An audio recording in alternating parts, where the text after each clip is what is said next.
السلام علیکم ورحمة الله وبرکاته. محترم ورور پوښتنه کړې وه چې په لمانځه باندې ولاړ یم، مخ ته څوک تېرېږي نو اشاره ورته وکړو. هغه اشاره باندې خو زموږ لمونځ نه فاسدېږي. محترم وروره، مستحب خو دا دی چې سړی داسې ځای ودرېږي چې هغه د سړي مخ ته څوک نشي تېر، یا ستره یو شی مخ ته جګ کړي.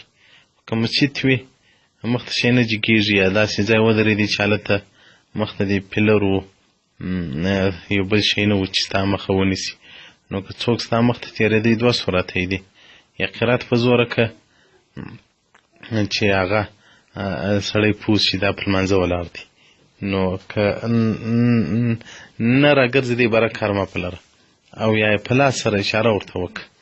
داسې نو چا مه کوه لکه په حرمین شریفینو کې چې بعضې خلک د سړي سره زور کړي.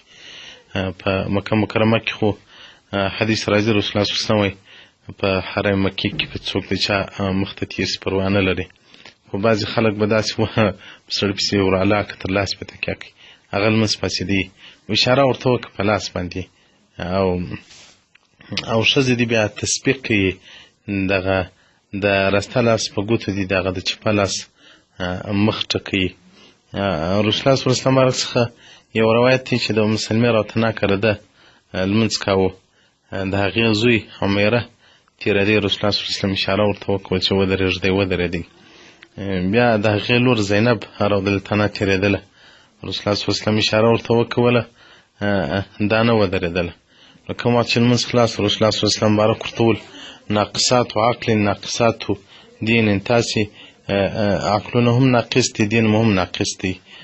او تاسې صواحب یوسف یاسین دی، بیبي زلیخا رضی الله عنها اشاره وکوله چې یوسف علیه السلام یې پسونه امتحانو کې واچوه، او صواحب یې کرسوپ یاس کرسوپ یو عبید و 10 کاله یې د یو دریاب پر غاړه عبادت کوو، خو بیا دغه د یو ښځې باندې عاشق سو، د هغې د عشق په وجه باندې کافر سو.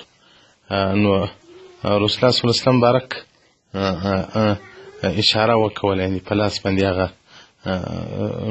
دغه هلک و هغه نجلۍ ته اشاره وکوله. نو که اشاره وکړي بیا دې قرات نه په زوره کوي، او که قرات په زوره کوي بیا دې اشاره نه کوي. یا محترمه لمونځ دې نه دی فاسد، بس چې مخ ته دې څوک تېرېږي بس داسې اشاره ورته وکړه چې زه په لمانځه یم، لاس ته یې وغځوه. زور مه ورسره کوه لکه بعضې خلک چې هغه بس زور کړي، نه د زور په صورت کې بیا لمونځ فاسدېږي. حاشیة التحتاوي على المراقي الفلاح، کتاب الصلاة صفحه 360 فصل په اتخاذ سترة، نو دې ته ښه مفصل بیان ورکړی دی. والسلام علیکم ورحمة الله وبرکاته.